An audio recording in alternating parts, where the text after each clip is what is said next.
Bismillahirrahmanirrahim. Assalamualaikum warahmatullahi wabarakatuh. Banyak lagi kisah-kisah yang Allah jelaskan dalam Quran. Tapi kalau Allah berkehendak, bantu kok. Yang paling dekat dengan kita umat Islam, kisahnya Rasulullah Muhammad SAW dikejar oleh Abu Jahal dan para pasukannya. Nabi bersembunyi dalam gua Zur. Gua Zur itu pendek. Kalau orang ngintip, pasti kelihatan orang di dalam. Dan didapat oleh Abu Jahal dan para tentaranya. Nabi di dalam bersama Abu Bakar Siddiq. Diintip, Abu Bakar berkata kalau bahasa Makassar, mak dah maki. Mati. Digappa maki. Didapat maki ini. Tapi apa kata Nabi? Abu Bakar, la tahzan. Innallaha ma'ana. Abu Bakar, jangan kau cemas. Jangan kau takut. Allah bersama kita. Lalu apa yang terjadi? Allah turunkan pertolongannya. Yang Allah turunkan bukan burung ababil bawa batu seperti Abraha dihancurkan. Yang Allah turunkan bukan para malaikat.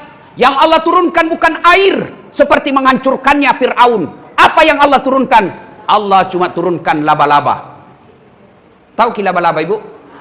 Tahu ki laba-laba, Dek? Garangkang. Tahu laba-laba? Spider. Ya toh? Ada itu yang Spiderman. Ku coba-coba itu udah keluar nih. Spider, laba-laba. Lihat ku itu sarang laba-laba, deh. Lihat ku itu sarang laba-laba.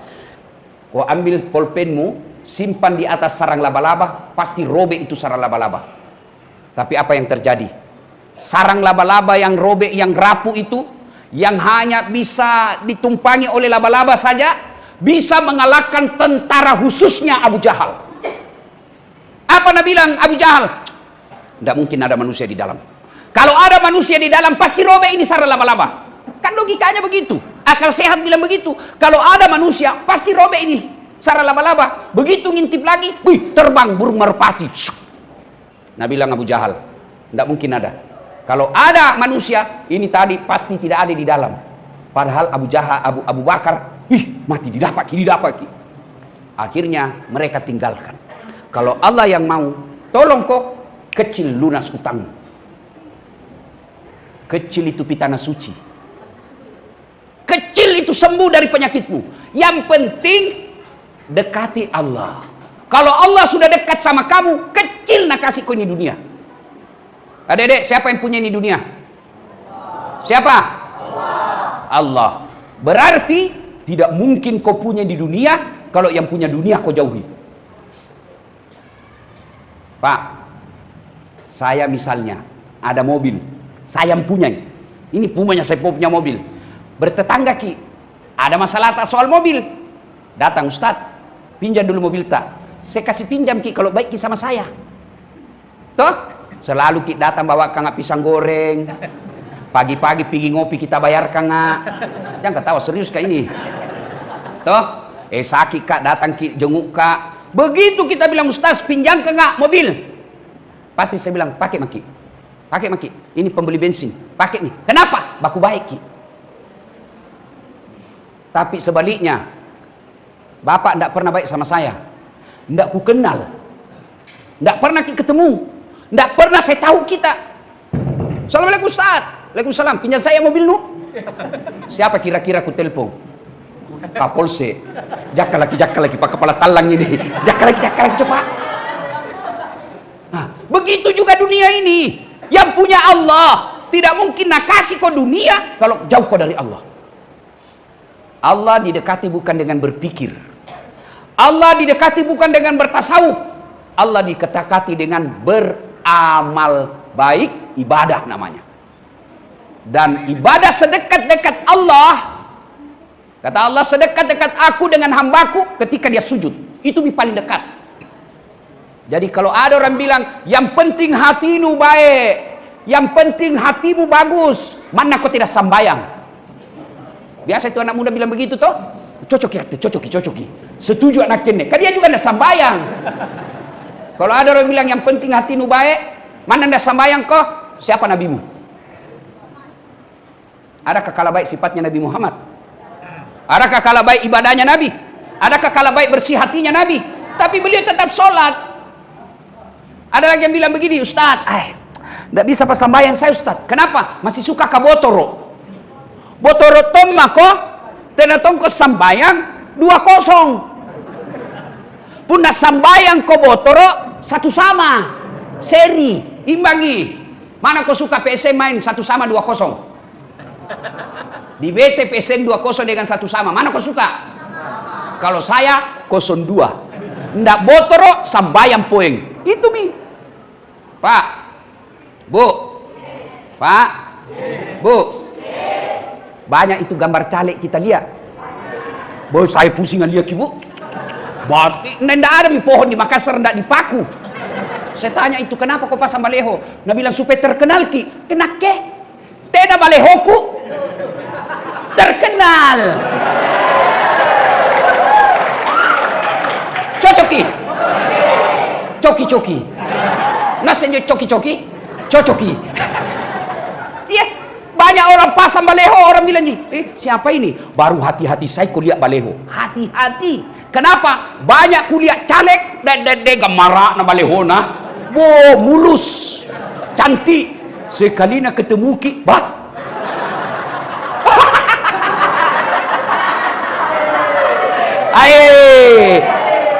Balehonya saja pabote. Jadi kau lihat mi, balehonya saja na tipu kok. Betul baru nu pilih ji. Hancur kok. Baleho to, ada tuh kuliah aslinya pakai kepala telang. Kenapa?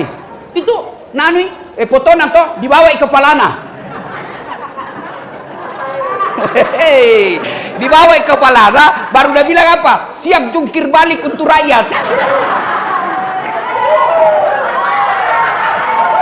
Pelan-pelan ku gondrong.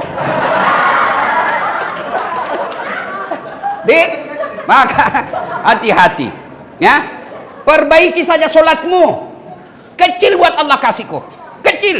Jangan dulu beri cerita yang lain. Sembahyang merong. Termasuk tadi yang caleg banyak tak gantung-gantung. Kalau kau mau selamat, kalau ndak nak bantu kau minimal nanti di akhirat ditanya kok, gampang kau jawab. Kenapa kau pilih? Selalu kulihat di masjid. Ternyata dia pakai kepala talang, bukan urusanmu. Berarti dia yang menjadi khianat. Jadi kalau mau kau lihat caleg yang baik, lihat yang datang di masjid malam ini.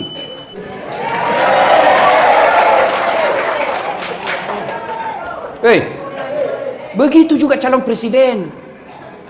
Jangan sampai kau nanti orang jadi presiden, kamu nanti susah di akhirat. Ditanya itu nanti, tidak percaya kok, mau tereko sinampe, pulang kau nanti, buka kau Al-Quran, surah Al-Baqarah, ayat 166, 167. Di situ ditanya orang-orang yang mengikuti pemimpin. Kenapa kau pilih dia?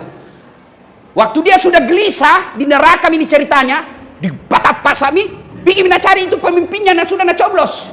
Saya bilang bantu ki kau masih bantu. Apa nak bilang yang kau coblos? Nak bilang nak lagi pandra. Buka kecuali Al-Baqarah, buka mako. Baru apa nak bilang tadi yang mencoblos? Ya Allah, keluarkan kami dari asap neraka ini. Al-Baqarah 167 terakhirnya. Apa nak bilang Tuhan?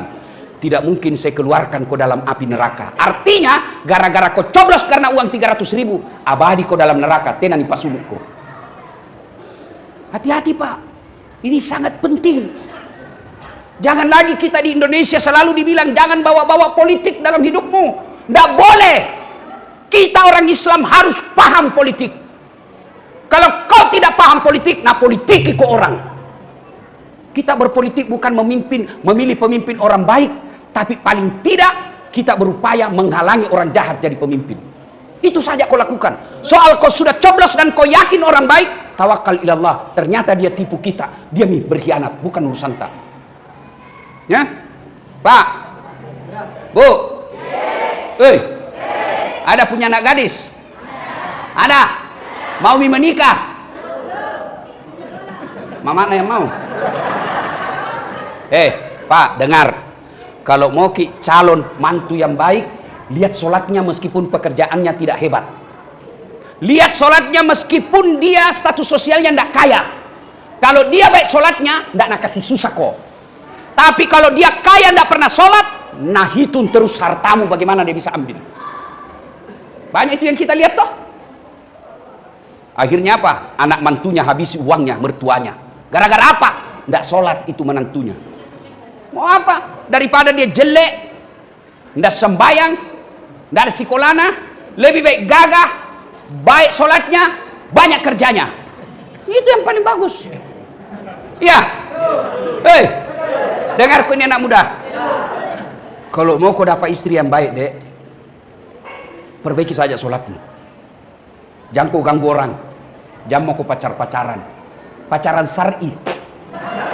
Ini. Baru 2 bulan pacaran, baku panggil papi mami nih. Ketawa kau baru kau semua itu.